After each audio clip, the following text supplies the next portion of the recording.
Bom dia, boa tarde, boa noite, bonjour et bonsoir. Je suis Elisa Marceau, chirurgien dentiste, naturopathe, formatrice spécialisée en nutrition fonctionnelle. Je vous montre de A à Z comment dominer la nutrition fonctionnelle pour transformer de vie, la vôtre et celle de vos patients. Et tout ça en utilisant évidemment, la science. Et pas du tout, je pense que, ou quoi que ce soit, des choses empiriques. Aujourd'hui, nous allons parler effectivement de un sujet, que ce sujet, c'est Elisa répond. Elisa répond vient de questionnements que vous faites soit par YouTube, Facebook, LinkedIn ou par Instagram, ou par l'Académie Marceau. D'ailleurs, je crois que celle-là vient de l'Académie. Pour cet épisode-là, je vais répondre au travers d'une petite étude des cas qui a été proposée pas par moi, mais par un médecin sur l'accompagnement d'un déséquilibre thyroïdien. Et je trouvais hyper intéressant sa question. Restez jusqu'à la fin parce que je vais vous montrer la question du médecin. Je vais aussi vous montrer qu'est-ce qu'on utilise en termes d'outils pour faire un bilan nutritionnel de la santé thyroïdienne en nutrition fonctionnelle.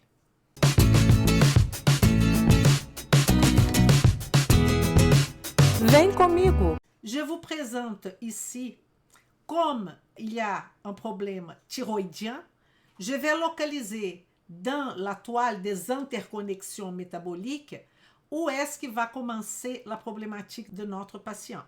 Peut-être vous allez dire un nœud. La problématique d'un patient qui a un problème thyroïdien commence toujours par assimilation, par l'assimilation. Quelle est la capacité de digestion, absorption et intégrité intestinale de cette personne? Parce que vous comprenez bien qu'il y a toute une relation de micronutriments avec la santé thyroïdienne. Si on n'assimile pas bien, on serait déjà mal par rapport à tous les corps, mais spécialement à la question thyroïdienne. Quand on parle de thyroïde, évidemment, on est en train de parler d'un nœud qui s'appelle le nœud communication, qui est la façon que notre corps a de se communiquer parmi les cellules, les tissus, les organes, qui est soit neurotransmetteur, soit hormonal.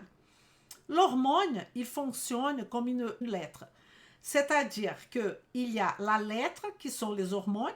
Ces hormones vont rentrer où il y a la boîte aux lettres. La boîte aux lettres, ça serait le récepteur hormonal. Pour les organes, les cellules qui ont ce récepteur, la lettre va rentrer, c'est l'hormone. Pour ceux qui n'ont pas cette boîte aux lettres, pour ce hormone-là, pour cette lettre-là, il n'y aura pas de récepteur, donc il n'y aura pas un effet biologique. Donc on a la lettre qui est l'hormone ou les ligands, si vous voulez, qui a une boîte aux lettres qui est le récepteur de cette lettre, et on aura cette formation ligand-récepteur qui va nous donner un effet biologique. Et c'est ça qui va faire les hormones thyroïdiennes. Que pour faire une petite introduction sur les hormones thyroïdiennes, vous savez que 80 à 90% de T4, qui c'est une hormone inactive, sera produite au niveau de la thyroïde. Mais 20%, qui est l'hormone active, c'est la T3, donc on peut remarquer qu'entre T4 et T3, il y a eu une désiodation, une perte d'une iode, donc on a besoin d'une désiodase. Cette désiodase, elle est dépendante de micronutriments.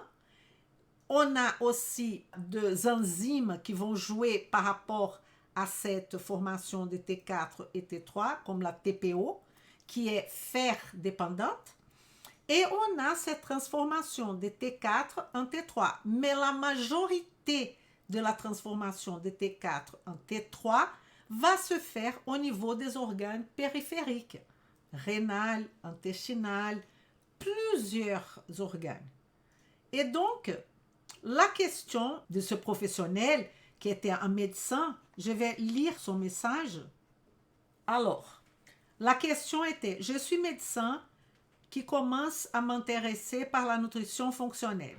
Je recommande une supplémentation en vitamine D, fer et iode.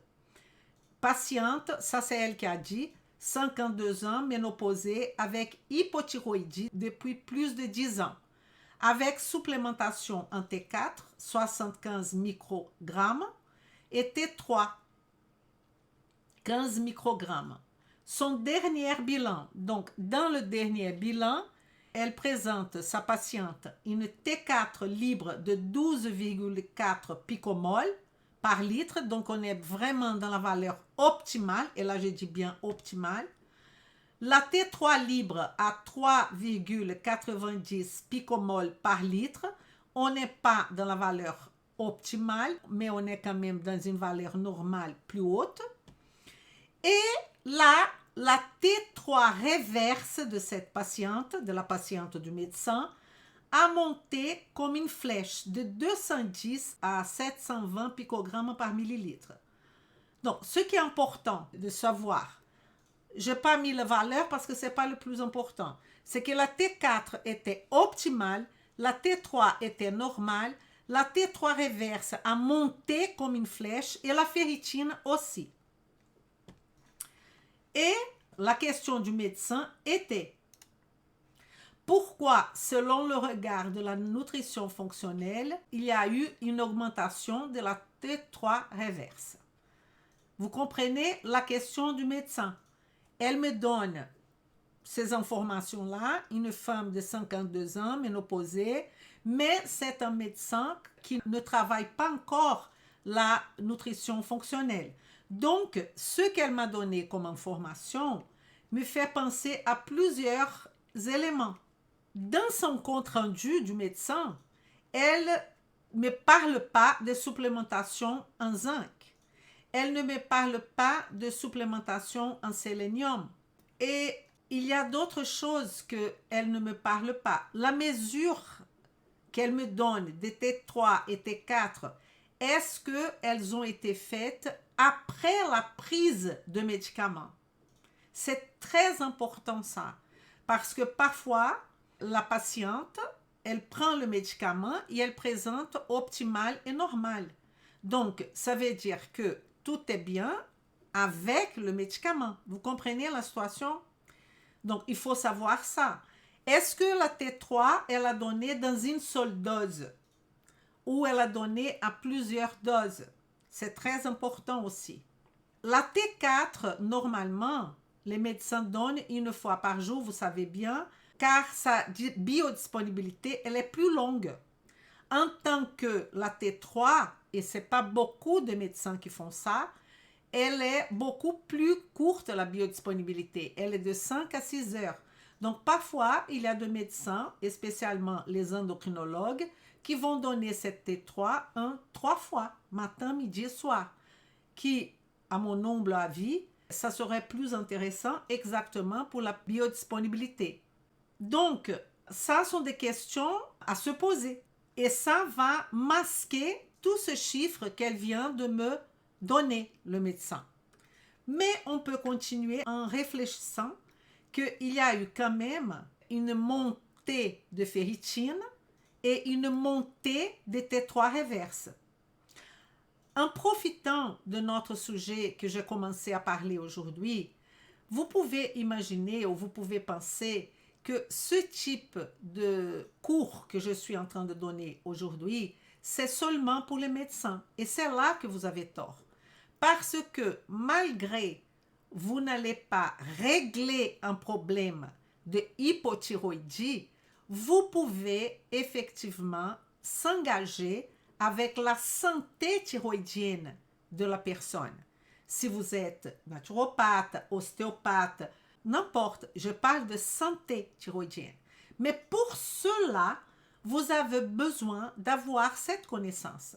de connaître la TSH, la T4, la T3, la T3 réverse, les anticorps anti-TPO, anti-thyroglobuline, savoir tout ça pour que vous puissiez effectivement travailler la santé thyroïdienne d'une personne. Donc, je vous invite tous à avoir cette connaissance. Et il faut que cette connaissance, après, elle soit appliquée. Parce que sinon, vous n'aurez jamais la connaissance. Vous aurez tout simplement l'information. Donc, qu'est-ce que j'ai décidé? Qu'est-ce que je vais vous proposer? Je vais vous proposer un bilan. C'est ça que je proposerai à ce médecin.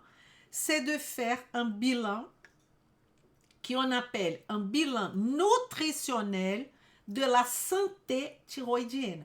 Donc, est-ce que vous avez bien compris le tableau clinique?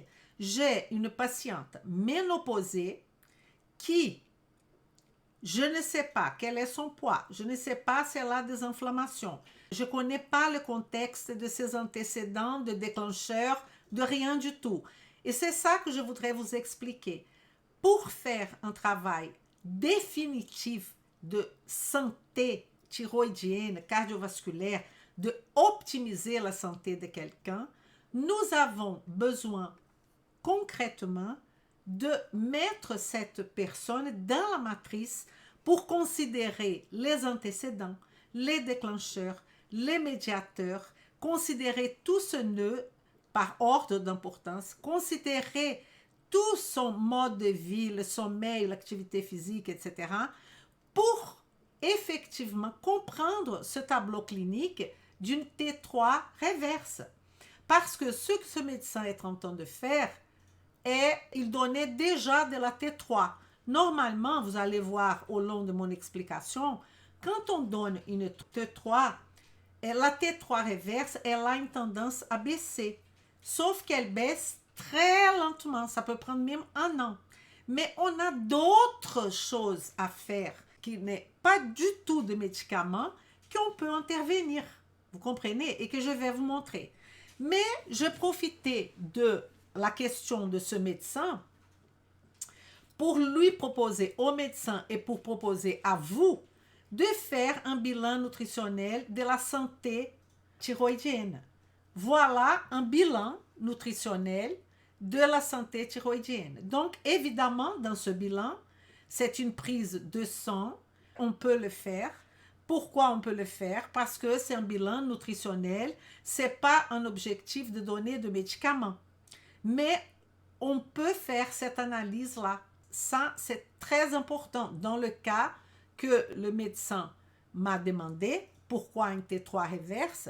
Alors, il faut savoir que ce bilan-là n'est pas du tout le bilan de la personne, de la patiente, du médecin. Ça, c'est un bilan que j'ai pris comme ça pour vous montrer un bilan. Parce que la personne, le professionnel qui est un médecin qui m'a posé la question, il m'a dit tout simplement qu'il était une femme, que cette femme avait ça et ça et ça de ferritine, TSH, etc. Et la T3 réverse est très haute, la ferritine haute, et elle veut savoir, sous les yeux de la nutrition fonctionnelle, comment je vois les choses. Donc, je conseillais à ce médecin de faire ce bilan-là. Et pourquoi? Parce que vous allez remarquer que quand vous regardez ce bilan, tout ce rectangle que vous voyez là coloré, c'est les bornes des normes établies en sachant que ces normes sont établies par ce laboratoire-là. Et ça peut varier les unités d'un laboratoire à d'autres. Et donc, nous, de la nutrition fonctionnelle, on a nos bornes de qu'est-ce qu'on considère optimal. Parce que normalement, les bornes qui déterminent le laboratoire sont la plage est très large. Mais comme c'est un laboratoire en nutrition fonctionnelle, ils ont une borne déjà mieux que les bornes de laboratoire classique. D'accord? Donc, tout ce rectangle en couleur montre les bornes. Donc, ça veut dire que si on prend la TSH, par exemple, ici, en bas, en dessous du graphique, vous voyez un tableau avec des codes couleurs. Vous allez remarquer que ça, c'est effectivement les paramètres de la thyroïde qu'on prend normalement, hein, TSH, T3, T4, anticorps antithyroglobulina, anticorps antithyroperoxydase, iodurie. On a T3 reverse. Et là, on a un groupe, donc tous ces groupes bleus sont les éléments de paramètres médicaux qui prennent, en sachant qu'iodurie, c'est très rare. Mais vous voyez ici que si on regarde par exemple, que pour regarder la barre que vous voyez, c'est la barre en noir, c'est la valeur du patient. Et donc vous pouvez remarquer, c'est pas la patiente du médecin, je répète, mais vous pouvez remarquer qu'on a une T4 qui est en train de se convertir en T3 d'une façon raisonnable. Ça veut dire que la désiodase D2 et D3 sont en train de bien fonctionner, D1 et D2. Donc, il me semble que de ce côté, tout va bien. Mais ce n'est pas de la patiente. Et vous allez remarquer qu'on a ici une ferritine. J'ai essayé de prendre un bilan un peu similaire à ce que m'avait dit le médecin. Ferritine très haute. Vous voyez? Et T3 reverse très haute. Alors, tout ce qui est vert là, vous voyez en vert, sont les cofacteurs enzymatiques qui vont jouer avec la normalité de cette TSH, T3, T4, etc. Ça sont les zinc, les sélénium. Là, on a glutathione peroxydase à sélénium. On peut penser aussi à la CO2 qui est dépendante de cette glutathione peroxydase. Donc ici, nous avons un antioxydant majeur, que c'est la glutathione sélénium. Et le sélénium, ce sélénium, il est fondamental pour notre thyroïde.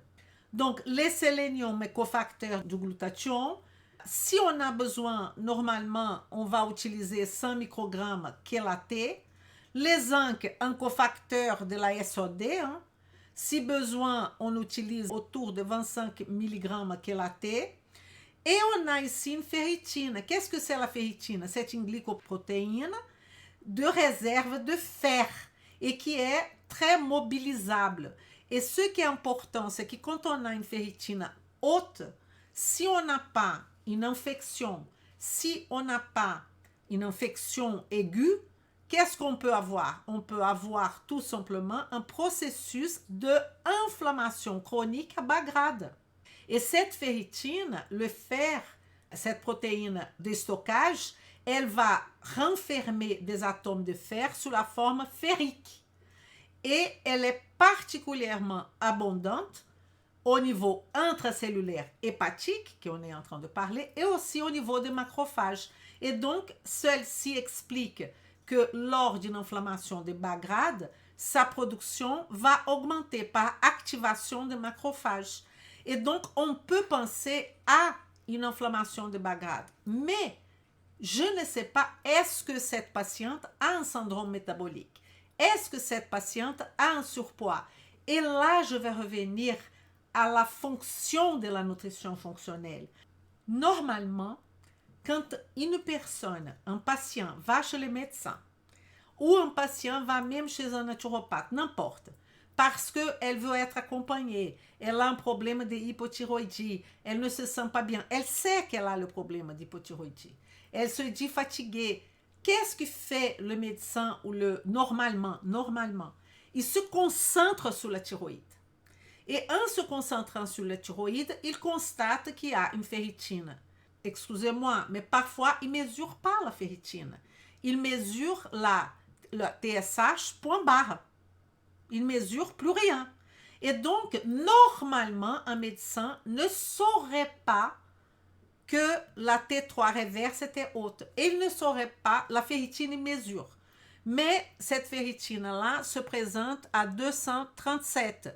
Vous savez bien que ça peut être par quelques laboratoires jusqu'à 300 la ferritine dans la normalité. Et donc, on n'allait pas du tout s'occuper de cette personne. Et c'est ça l'importance de la nutrition fonctionnelle. Je vous invite, vous médecins, vous professionnels de santé, naturopathes, ostéopathes, qui écoute qu'une personne a une hypothyroïdie, de regarder tous ces éléments-là. Parce que ça va révéler des choses que peut-être vous n'avez pas vues. Comme ce médecin-là, est-ce que cette personne est en surpoids? Parce que si elle est en surpoids, elle peut être en train d'envoyer des cytokines inflammatoires partout.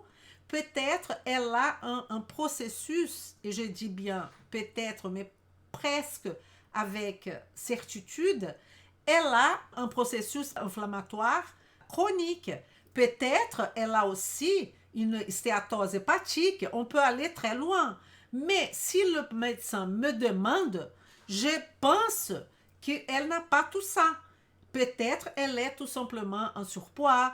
Donc, il y a plusieurs facteurs qui vont expliquer cette hausse de ferritine. Un des facteurs, c'est la présence, évidemment, d'infections. Mais comme c'est un médecin qui m'a demandé, je suis sûre que cette patiente n'a pas une infection aiguë. On aurait pu aussi mesurer la CRP ultrasensible. Mais la CRP ultrasensible, elle n'est pas pathognomique d'inflammation chronique. Parfois, la CRP-US ne va pas bouger. Mais là, on a une ferritine haute. On a une vitamine A. Dans ce cas-là, pas de cas du médecin. Mais dans le cas du médecin, elle a déjà montré une ferritine. Mais on ne connaît pas le zinc, on ne connaît pas le sélénium, on ne connaît pas la vitamine A, D et E de cette personne. On ne connaît pas l'iodurie qui est extrêmement importante. Une dosage simple de l'iode permet d'évaluer les apports de l'iode de cette dame. Cet oligo-élément, l'iode, il est destiné à être stocké au niveau thyroïdien, n'est-ce pas? Et il est un élément essentiel pour aller former la thyroglobuline qui vient de la tyrosine. Et donc, on ne connaît pas non plus l'alimentation de cette dame. Par exemple, si elle est végétalienne, ça veut dire qu'il peut avoir un défaut en termes de fer, mais il n'y a pas. Parce que peut-être elle a ce que je suis en train de vous expliquer, une inflammation de bas grade. Mais on peut avoir, par exemple, sous le plan de végétalien, un déficit quelque part. Pas que du fer, de l'iode, par exemple, qui est plutôt dans les coquillages qu'on va trouver l'iode. Peut-être elle ne mange pas des algues, je n'en sais rien. Et donc, ça, c'est iode, c'est un élément essentiel. Et en jaune, là, on voit la vitamine A qui va participer de l'hématopoïèse, du tissu rétinien, de croissance cellulaire, mais elle est surtout, la vitamine A, un reflet indirect des apports en caroténoïdes, en provitamine A, et qui a une capacité antioxydante notable et qui est extrêmement liée à la production de T3. Parce que là, si la patiente, elle a pris son médicament de T3, donc ça, c'est parce qu'elle a pris le médicament. Mais si elle ne fait pas l'observance et de temps en temps, elle n'a pas de T3, non, je ne sais pas, elle ne prend pas sa T3, on peut avoir, par exemple, la T3, on a besoin du récepteur RX, n'est-ce pas? Qui fait partie, qui est le précurseur de la vitamine A. Donc, s'il n'y a pas de vitamine A, le récepteur qui est au niveau de l'ADN, là, va pas participer de la formation de la T3. Et donc, tout ça, c'est lié. Donc, toutes ces vitamines, vitamine A, E, ont un rapport avec, est très complexe tout ça, un rapport avec cette situation de la santé thyroïdienne. La vitamine E a aussi un pouvoir antioxydant important majeur. Elle va garantir la protection membranaire vis-à-vis du stress oxydatif. La vitamine E de cette dame, pas de la dame du médecin, mais de cette personne-là, elle est haute. Est-ce qu'elle fait de la supplémentation en vitamine E? C'est la première chose qui vient dans ma tête. Et la vitamine D, hyper importante pour la homéostasie ostéocalcique, intestinale et fonction immunitaire.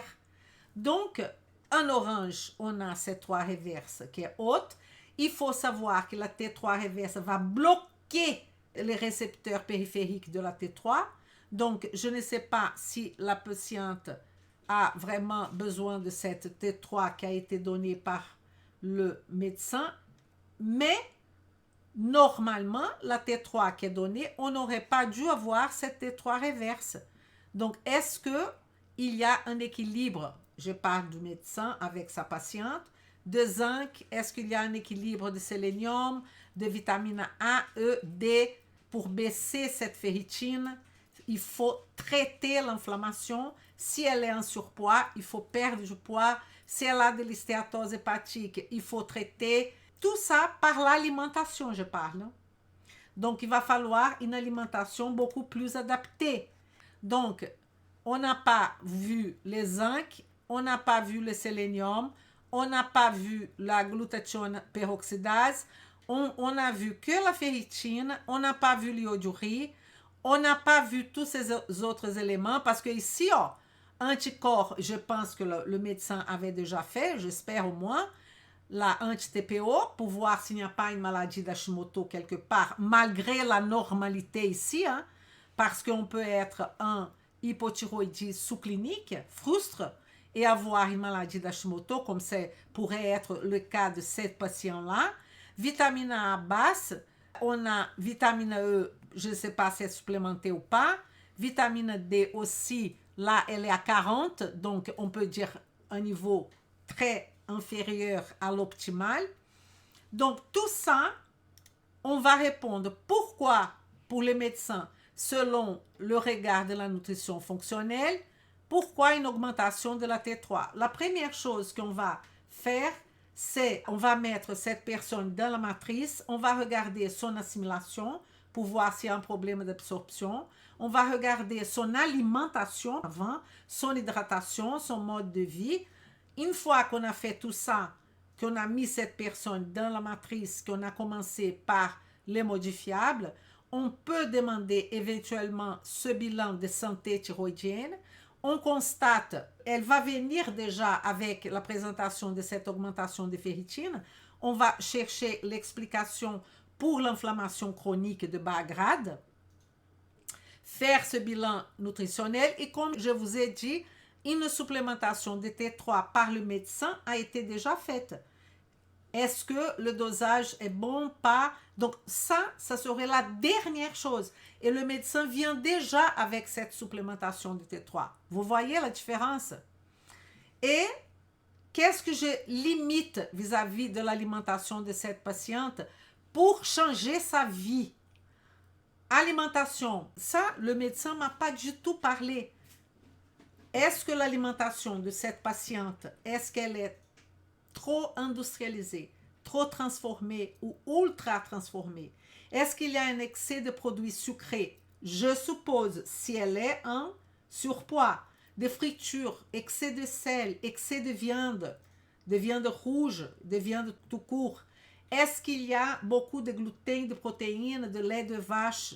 On ne sait pas si elle a une hyperméabilité intestinale, si elle est intolérante à A, B ou C.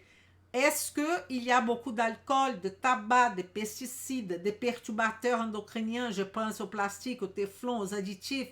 Est-ce qu'il y a peut-être une dénutrition, une restriction calorique? Elle est mince comme ça. Est-ce qu'elle est sédentaire? Est-ce qu'elle a un stress, une anxiété, un manque de sommeil? Donc, la question du médecin classique, quand je vous dis que nous, malheureusement, il y a des naturopathes et des naturopathes, des ostéopathes et des ostéopathes.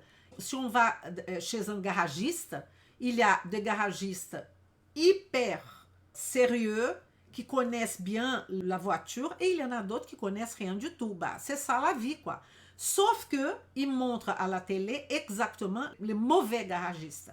Et c'est ça qui me rend triste. Parce que faire une analyse, un diagnostic nutritionnel en regardant le pied d'une personne dans un bac avec de l'eau et des herbes, c'est pas sérieux, quoi. Ou aussi de mettre dans une cabine là qu'il a mis et la personne paye 100 et quelques euros par session en sachant que cette personne a un ventre, je me rappelle que c'était un mec, a un tour de taille qui dépasse beaucoup les 94 cm. Des gens qui font des jeûnes à la folie en train de faire des cures dans la montagne et que vous regardez, ils ont un syndrome métabolique à la base. Donc, on est en train de jouer avec la vie de gens, on est en train de faire n'importe quoi. À cause de quoi? À cause de ce désert qui est la solution pour tout ce qui est chronique, processus chronique. Et c'est pour cela que je vous supplie de connaître profondément la nutrition fonctionnelle. Parce qu'elle va prendre compte tout ça. Vous voyez même que la question proposée par ce médecin, elle est totalement incomplète. Il manque des piliers. Il manque de piliers pour donner une bonne réponse. D'accord? Tout ce que je viens de vous dire, aliments goitrogènes, je ne veux pas rentrer dans la polémique, mais on peut avoir une cliente, si elle est végétalienne, par exemple, qui, elle, va, par exemple, manger une quantité énorme, si elle est végétalienne, de crucifères, tous les types de choux, choux frisés, et on sait qu'un excès, vraiment un excès, en train de manger tous les jours, de gens qui ont un terrain, une génétique pour avoir des problèmes thyroïdiens, qui ont problème de désiodase, qui ont des cas de goitre dans la famille, il ne faut pas manger un excès de crucifères. Feuilles de moutarde, des épinards, de radis, de manioc sont spécifiques pour les végétaliens et les végétariens. Est-ce qu'elle est? Est-ce qu'elle est? Et aussi le soja. Donc, je n'ai pas dit que c'est interdit de manger. Chaque cas, c'est chaque cas. C'est de la biochimie personnalisée. Il va falloir tester. Donc, on va observer qu'avec tout ce que je suis en train de vous dire, de mettre en place, la T3 reverse va baisser après un traitement adapté d'alimentation, d'hydratation, et vous refaites ce bilan thyroïdien, elle va baisser. Cela peut prendre 1 an, mais c'est pas grave. C'est pas grave. Ou sinon, après toutes ces mesures, les médecins peuvent supplémenter avec une T3, mais elle a déjà fait ça. Et la T3 reverse n'a pas baissé. Donc, il y a vraiment un problème, à mon avis, de recherche, d'enquête. Inflammation chronique, sélénium, zinc. Où est le problème? La supplémentation de la T3 fausse les résultats. Et normalement, cette patiente, ils prennent la T3 et la T4 et ils vont faire leur bilan sanguin. Donc, il faut qu'on sache ça. Et quand elle m'a donné les valeurs, qui tout paraît normal, etc., elle n'a pas dit si la personne avait pris le médicament ou pas. D'accord? Donc, je me mets à votre disposition pour plus de questions, pour les Élise répond. Je vous rappelle de me faire le like, de partager. Partager, c'est difficile pour vous, je pense. Mais je demande quand même. Donc, c'était un plaisir. Je pense qu'on a discuté pas mal de choses. Je vous laisse. Je vous souhaite une excellente soirée et vem comigo. Vem comigo.